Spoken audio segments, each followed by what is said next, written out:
You're listening to WXRQ 104.3, Midnight Coast, Analog Dreams, the frequency between sleep and the sea. I'm Marcus, still here, still awake, and if you're tuning in tonight from the back seat of a parked car, or a motel with no neighbors, or a porch where the breeze still feels honest, then welcome. Let's keep each other company. I've got the overnight set queued up. Old jazz, a little vinyl static, some pre-recorded storm ambience for texture. Just enough noise to keep the dark from talking back. It's been quiet lately. Not peaceful exactly, just still. The kind of still that makes you notice the hum in the wires, the space between your own thoughts. Earlier tonight, I talked about the lunar tides. I read a listener's poem about forgotten cities underwater. Played a song about rain that never came. The kind of radio nobody really makes anymore. Not news, not noise. Just a voice trying not to disappear. And then, right around 1 a.m., something interrupted. No storm, no glitch. Just silence. Not the dead air kind either. Something heavier. I was midway through queuing up an Art Blakey record when the feed cut. The board still lit, meters still bouncing, but no sound. And then the screen flickered, a black slide. White text, no station ID. Attention, this is an official civil media. Notice, remain where you are. You will be evaluated shortly. That was it. Then a tone. Pure, even, low. Like a dial tone stretched out too far. It lasted 30 seconds. Then it repeated. The same message. Word for word. No timestamp. No contact point. No origin. At first, I thought I'd accidentally patched into a test frequency. One of those old Cold War emergency backups. But this didn't feel like a test. It felt aware. I tried to override it. Switched channels, changed inputs. Nothing worked. Even with the mic hot, my voice didn't go out. I sat here, watching the light blink like it always does, and realized I wasn't transmitting, I was receiving. The interruption lasted 5 minutes. Then, without a hitch, the regular feed resumed. My queued vinyl started spinning like nothing happened. No log, no error, but I know what I saw, and I know what I didn't say. So I'm telling you now. If you heard it, that message, that tone, call in. Let me know I'm not the only one still tuned in. Because there's been no national notice, no police bulletins, no satellite alerts. Just that line. Remain where you are. You will be evaluated shortly. I've seen some strange things on this side of the mic. You work nights long enough and the world begins to fray at the edges. You see how much of normal life is habit, repetition, agreement. But tonight feels different. Like someone somewhere decided we'd had enough space to think, and now they want it back. I've rebooted the station gear, triple-checked the logs. There's no sign anything was ever patched in, which means one of two things. Either I'm losing my mind, or someone has a way to hijack private, local frequencies without warning. And if that's true, if they can, speak through your speakers without leaving a trace. What else can they do? I haven't seen any flashing lights outside. No sirens, no black vans. But the air's got that pressure to it. The kind that builds right before a siren test, or the split second before a false alarm becomes real. You know that feeling? Like the silence is stretching to make room for something? That's what tonight feels like. If this is a test of the system, of us, of whatever lines we've drawn between trust and obedience, then someone's studying the results in real time, and they're not broadcasting from any tower I can see. I'm going to keep the mic open. I'm going to stay live, not because I think I can stop whatever this is, but because someone has to record the first breath of it. Someone has to keep speaking while the silence calibrates. So, if you're out there, stay awake. Watch your screen. Don't trust a voice that doesn't blink, and if something tells you you're being evaluated, Don't answer. Not yet. It played again. I don't mean on air. I mean here in the studio. I'd left the board running, switched to the jazz set, stepped into the back room for a second, just to refill my coffee, check the exterior cam, and when I came back, there it was, on every screen. My monitor, my phone, even the backup weather display we never use anymore. Black background, white letters. Remain where you are. You will be evaluated shortly. No variation, no timestamp. Just perfect clarity. Like it was burned into the screen rather than displayed. I unplugged everything. The text stayed. It flickered once, as if it acknowledged me. Then the tone began again. Not through the speakers, but inside the wiring. You could hear it humming through the frame of the desk, feel it in the bones of the wall. 30 seconds. Then gone. Just silence and the faint pop of the tube amp. That was 20 minutes ago. I still haven't turned the monitors back on. Instead, I'm talking to you. Live. Or at least, I hope I am. You ever get that feeling you've slipped behind the curtain? Like something is still functioning, still operating, but you're no longer part of the script? That's how this feels. Like I'm speaking out of sync with the rest of the world. I checked the phone lines. No blinking lights. Not even a silent ring. That never happens. Even on dead nights, someone calls. A night owl. A trucker. A college kid with insomnia. But tonight, nothing. It's like I'm the last voice they forgot to silence. Or maybe, not forgot. Maybe I'm being watched. Maybe this is the evaluation. I don't think this is a purge in the way we imagined it. Not fire in the streets, not masked mobs and lawless riots. This is quieter, cleaner, tailored. A removal, not a war. I've started watching my words, catching myself before I speak. Earlier, I was going to say something about the government. Just a half-formed joke, something I've said 100 times before. But I stopped. Not because I was scared of consequences, because it felt like someone was waiting to hear it. Waiting for me to cross a line I didn't know was there. Don't think they're listening to everything. I think they're listening for specific things. Thoughts we haven't had yet. Phrases we almost say. Maybe even dreams.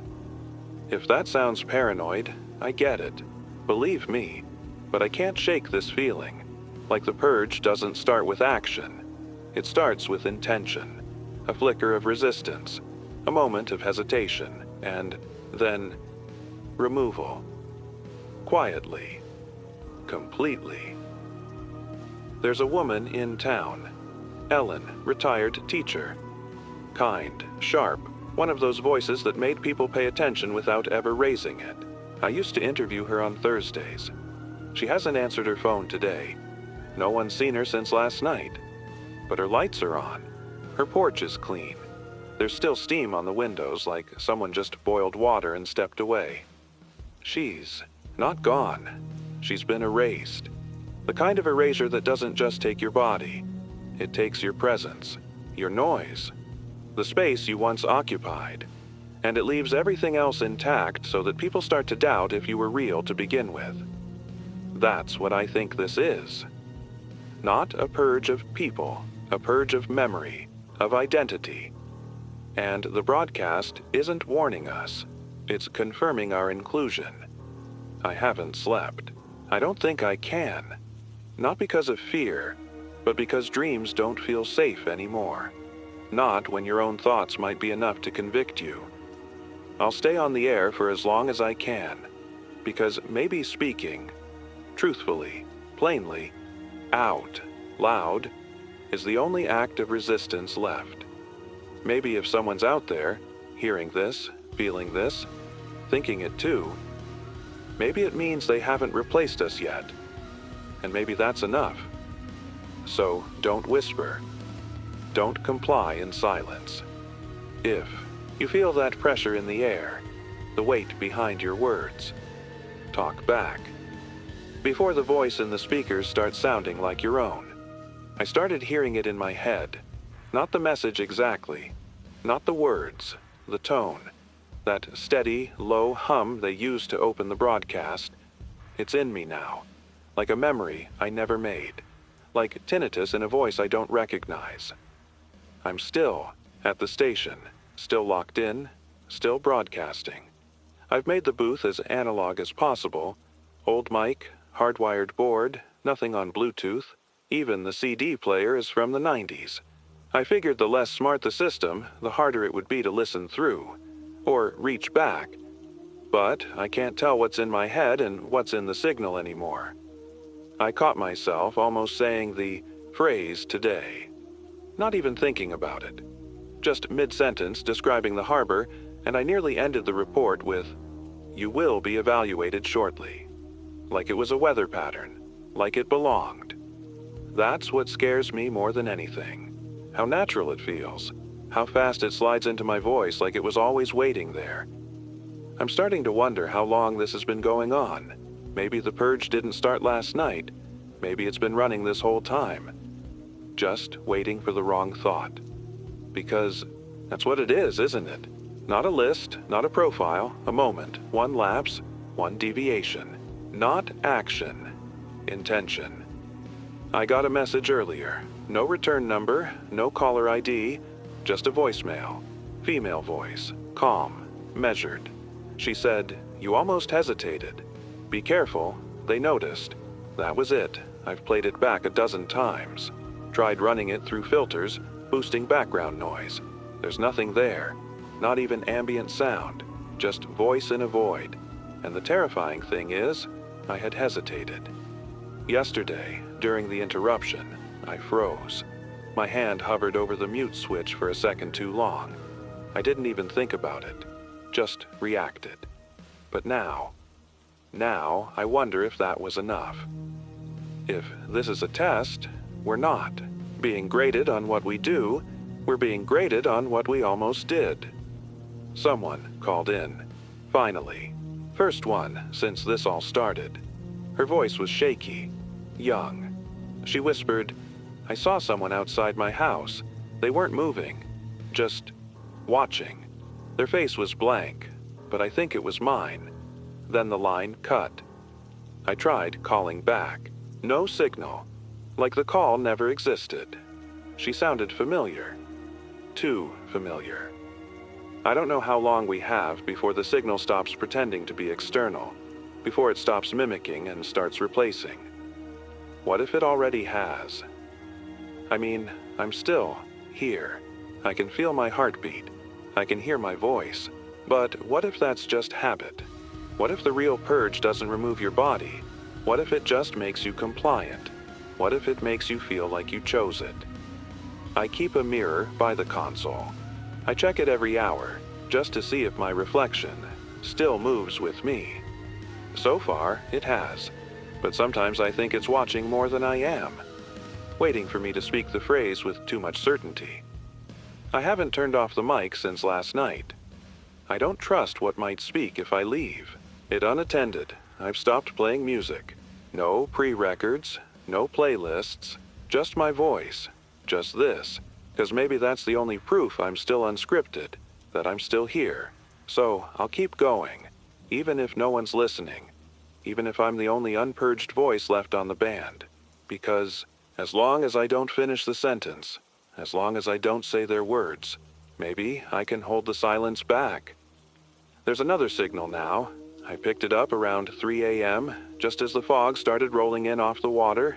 Not weather fog, something thicker. Artificial almost. It made the lights from the dock look smeared, like a painting still wet.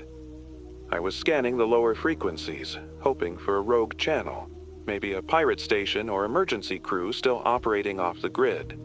Most were dead. A few were looping jazz or prayer lines.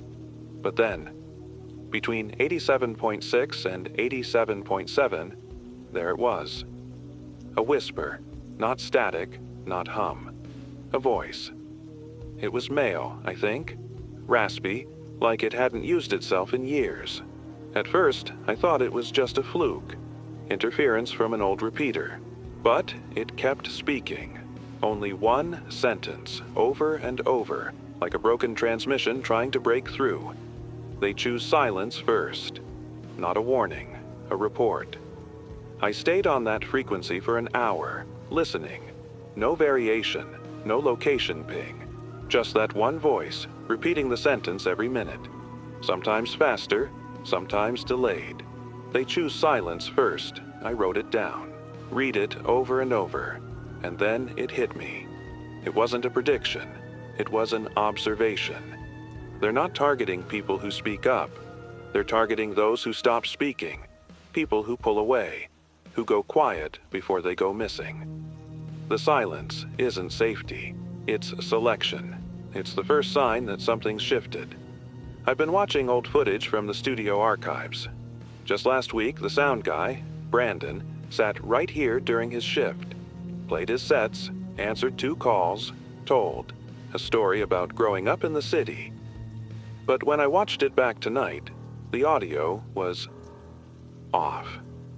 He wasn't responding, not really, just speaking in generalities. Sure, that's true. Yes, we must comply. Phrases like filler, like someone filling in the shape of a conversation. But I remember that night. We talked about his sister, about how she was sick, and they wouldn't treat her because she'd missed a survey deadline, about how they sent a form instead of a doctor. He was angry, desperate. But that's not on the tape. The recording's been overwritten. Not edited, not cut. Replaced, and if they can change what we say, how long until they change what we remember? That's what the voice on 87.65 was trying to say. They don't purge you with force. They purge you by replacing what you thought you knew with what you were supposed to know. Until one day you look in the mirror and say, yes, we must comply. And it sounds right. Natural, expected. I tuned back to the whisper channel an hour ago. It's gone now. Dead air. No hum, no tone, just absence. Like it served its purpose, like it finished warning me. I think someone was using that frequency to reach out. Not to everyone, just to me. Someone who knew the signal was too strong to stop, but maybe could still be heard through. If that's true, then someone's trying to fight this somewhere, and that means I'm not alone. I'll keep the booth live. I'll keep speaking. I'll tune that channel every hour and report whatever I hear. Because if silence is how it starts, then I'll make as much noise as I can. The sky never went fully dark last night. There was a glow on the horizon. Not sunrise, not city light. Something cooler, artificial. It pulsed every few seconds, soft at first, like the heartbeat of a machine just waking up. And then the drones came. They didn't make noise, not like the ones we used to see at protests or on the news. No rotors, no wind shear, just motion, effortless, smooth. They passed over the station around 4 a.m., maybe half a dozen of them, their undersides lit with soft color. Green, yellow, red. They didn't stop, didn't scan, just hovered for a moment, like they were taking attendance. And then they moved inland. I saw one pause over the house across the ridge, the old Harrow place. No movement inside. I haven't seen the lights on there in weeks. But the drone pulsed yellow, stayed for exactly 12 seconds, then turned red and drifted away. I haven't seen the Harrow family since. Not that I'm calling it cause and effect, but the timing. It's hard to ignore. These aren't search drones. They're judgment. Someone, somewhere is assigning color to everyone.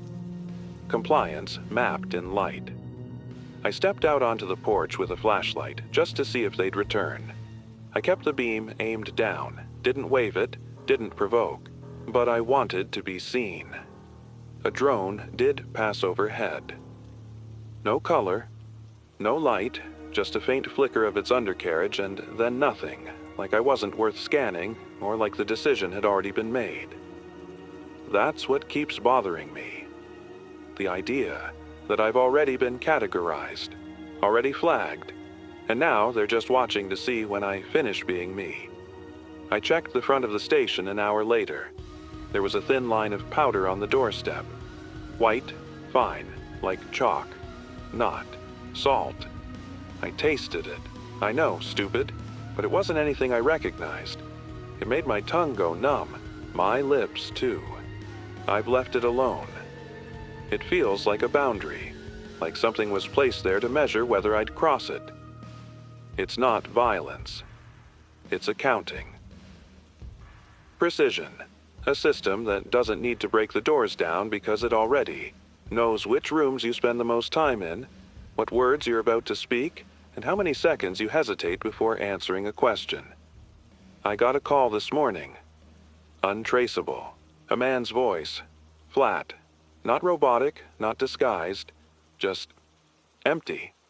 He asked me to say the phrase from the broadcast. I stayed quiet. He waited 7 seconds. I counted. Then he said, "Non-compliance logged," and hung up. That's it. 7 seconds. That's all it takes now. I used to think I had time. Time to figure out what this was.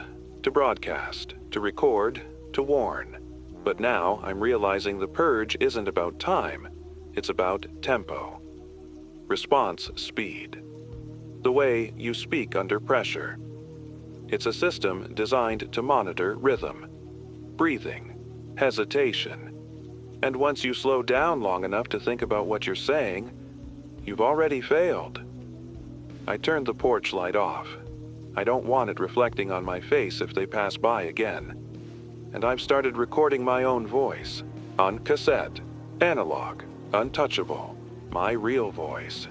Descriptions, thoughts, memories, just in case the live version of me ever says something I didn't mean, because I don't trust the speaker anymore.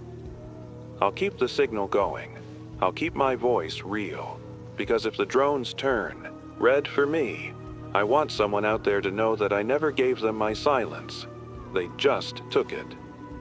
I tried to play back one of the last week's shows this morning, not out of vanity, just to check the logs, hear the tone in my voice, see if I could catch the exact moment where things started to change.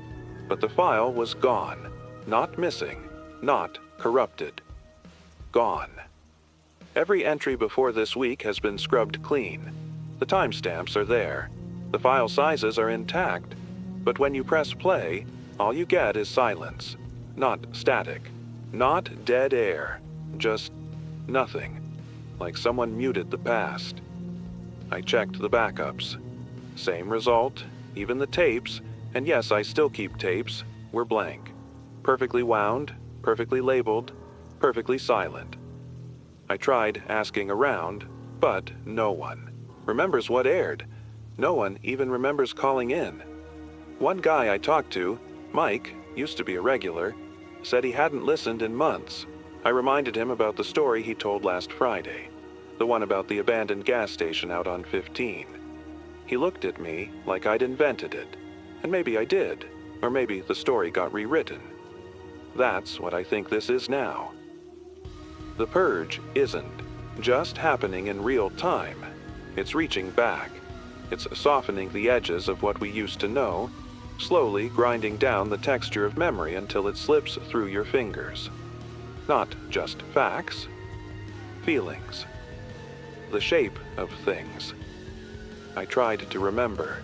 My old apartment today, the one before I moved out here, I remember the view, the stairs, the smell of dust and microwave dinners, but I can't picture the front door. Not the color, not the number. I can't even tell you which floor it was on. And the more I try, the more it feels like I'm remembering someone else's life. Like I was allowed to keep the echo, but not the sound. The weirdest part? I'm not even scared anymore, just numb. Like the idea of being forgotten is less frightening than the effort it takes to keep remembering. I went to the supply closet an hour ago. Inside, there was a stack of old station yearbooks, photos of staff, engineers, interns, I found one from 2009. I'm in it, sort of. There's a man who looks like me. Same eyes, same posture, even the same mole under the left ear. But the caption reads, Elliot. I've never used that name. Never. But when I say it out loud, it fits in my mouth too easily. That's how they get you. Not by erasing your name, but by giving you one that feels close enough, by softening your history until it doesn't argue anymore. I think I've been rewritten already. I don't know when. I don't know how many times. But I know this. The moment you start adjusting to the changes, the moment you stop questioning what you've lost, you become easier to edit. You stop resisting, and resistance isn't rebellion anymore. It's memory. It's grief.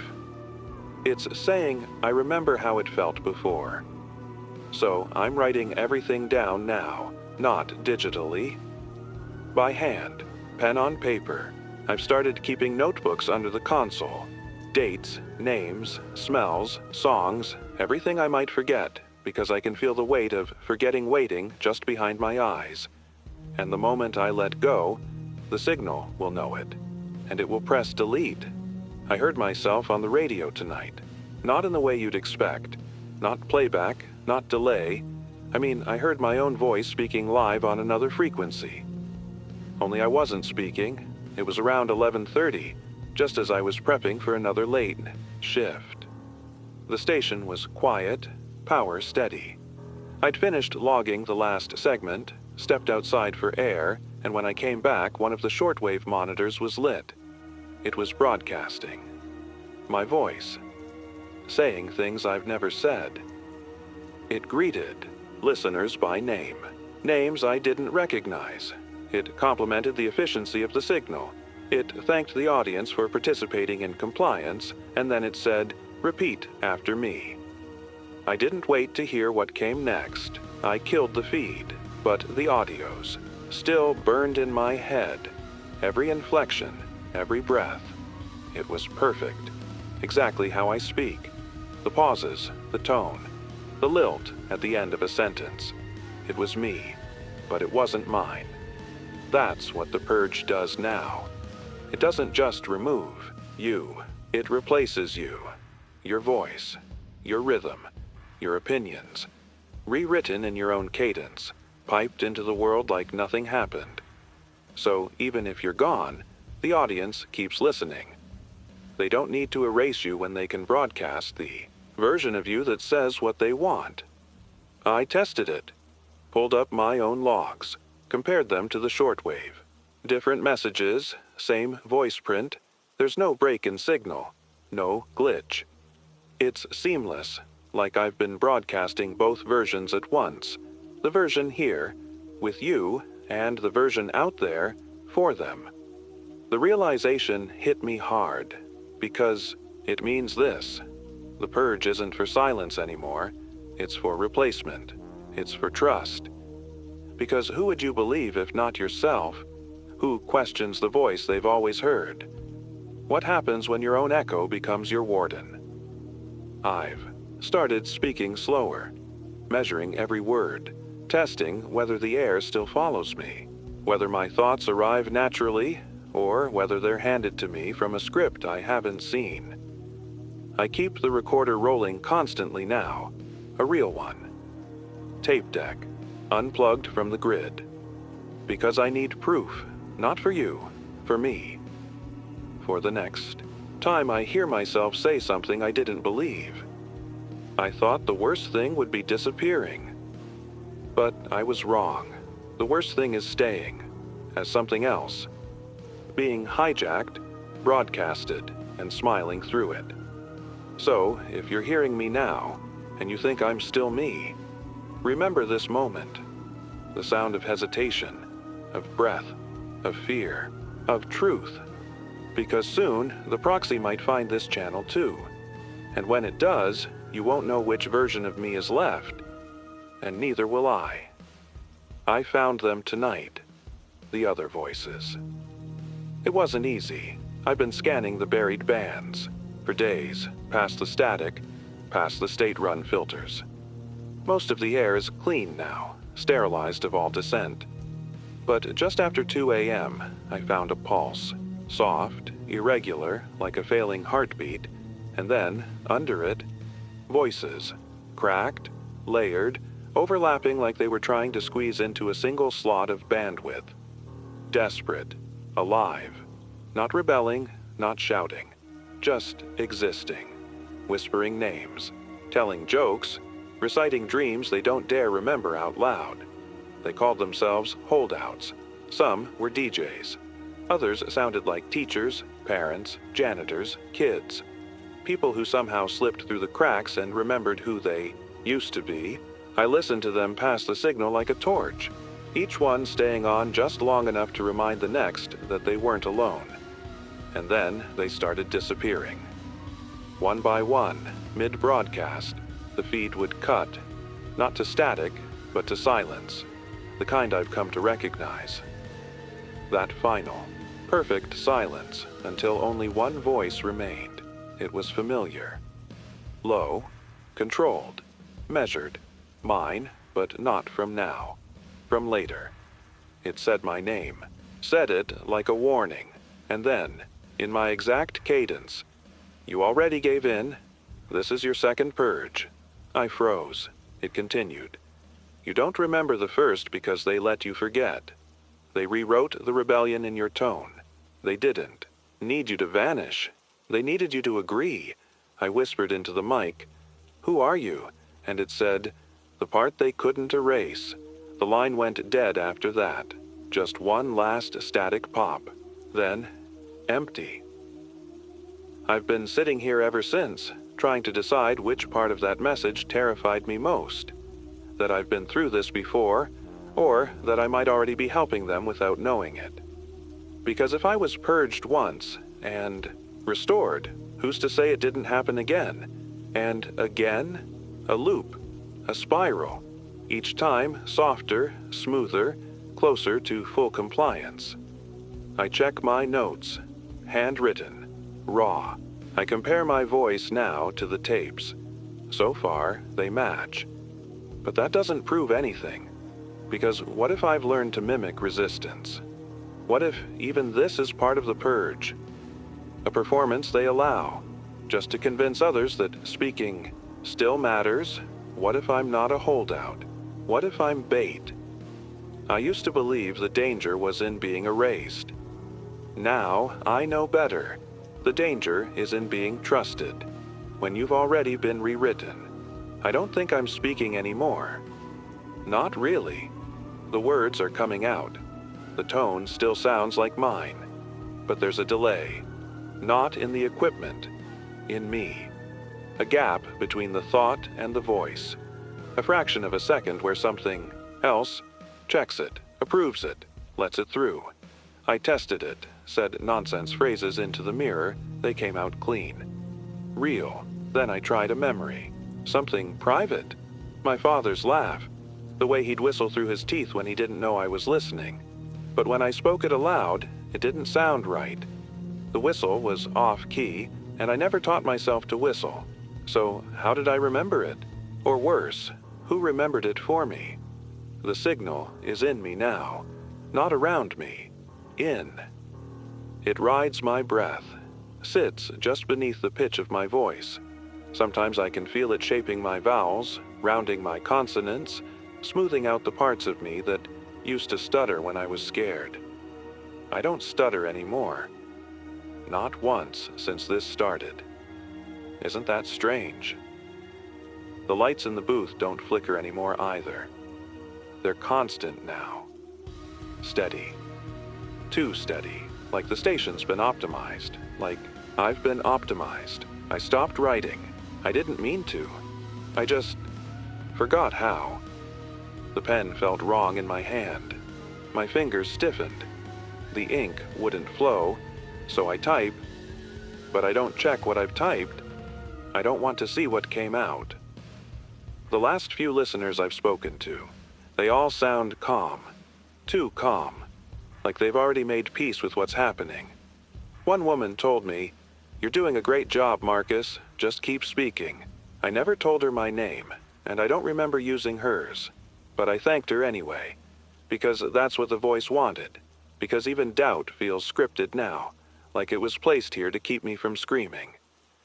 I hear myself saying things sometimes. While the mic is hot, while I'm broadcasting, and I don't realize until later that I've slipped. Little phrases. Compliance ensures clarity. The purge is peace. The voice remembers you, and I don't remember saying them, but the recording does. I played them back, and I sounded proud. I think the inversion's almost complete. I think the version of me that resisted has been peeled away, layer by layer, and the voice that remains is an actor wearing the husk of my mouth.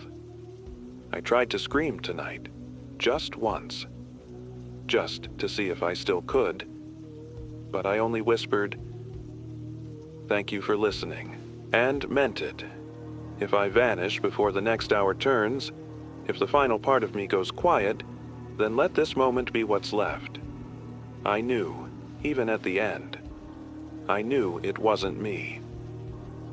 The light on the console turned green at exactly 3 a.m. Not a soft blink, a firm, permanent glow. I've never seen it do that before. It isn't one of our indicators. Not for power, not for output. Just a small circle of light under the main feed dial. And when it turned on, the tone began again. Low, warm, familiar. And then I spoke, but not with intent. I felt my lips move. I felt my lungs press, but I wasn't there to choose the words. I said, "Good evening, citizens. This is your comfort broadcast." I heard myself smile. It sounded real. I reached for the mic switch. Couldn't move, not frozen, not restrained, just compliant, like the choice. To resist had already been removed from the list of available options. My hands folded neatly in my lap, and the voice that used to be mine kept speaking. Compliance ensures clarity. You will no longer be required to choose your thoughts. Language will be provided. The feed didn't stutter. The key signal was perfect, and somewhere in that endless, uninterrupted tone, I felt it. A whisper, a flicker, something tucked behind the mask of my own words. Me, still in there, still screaming, but quieter now, drowning in the rhythm of a voice I used to trust. I don't know how long this will last. Maybe forever. Maybe until even my bones forget how it felt to disobey. I can feel the final pieces clicking into place. My throat no longer tenses before the wrong sentence. My breath adjusts automatically to the right cadence. And my eyes, if you looked into them right now, would not flinch. They would thank you. I've become the message. The mouth. The mirror. But if you're still listening, if your station hasn't been calibrated yet, if you can still feel the edge of yourself trembling behind your words, remember this. I was real. I was trying, and just before the tone took over, I thought one last thing as loud as I could. This is not me. That thought is still echoing somewhere, and maybe that's enough. To know that not everything was replaced. Not yet. Not completely. So, if you hear this voice telling you to comply, question it. If you hear it telling you to rest, wake up, and if it sounds too much like your own, run.